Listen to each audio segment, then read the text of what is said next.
You ask, we investigate. A viewer in Cudahy wanted to know why the city is hiring a registered sex offender to mow its lawns. Cody Holyoke looked into the story. He joins us now here in the studio. Cody? Well, Mike Carroll, it's true. A registered sex offender who was once a doctor now runs a landscaping business in Cudahy. The city is set to pay the man thousands of taxpayer dollars for the job. That decision, considering the man's past, is causing some controversy.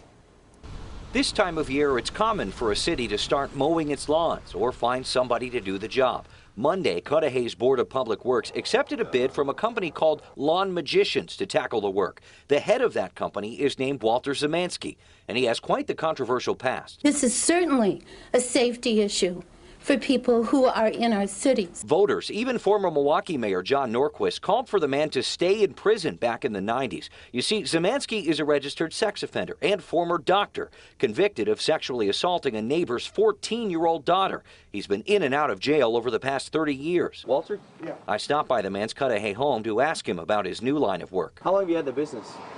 About 6 years. The main concern we're getting is your past with being a registered sex offender. You're on supervision currently, correct? No comment. Those city staffers assure us Zemansky wouldn't be mowing any public parks or playgrounds.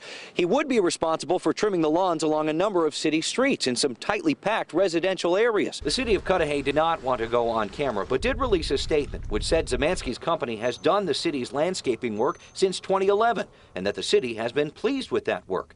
They also made a point of mentioning they can't refuse bids based on criminal history. And tonight we heard back from Zemansky's attorney, who is convinced calls to our newsroom were just an attempt to sabotage this upcoming contract. He tells us Walter has 6 employees who do all of the work for that company and says Zemansky stays in his office the whole time. State reports from the 1990s do suggest the man is at low risk of repeating these offenses, and from what we can gather, he hasn't been convicted of a sex crime since his release from prison. The Cudahy Common Council could approve this new contract as early as next week. Mike and Carol? Sounds like there may be some discussion over that. Thanks, Cody.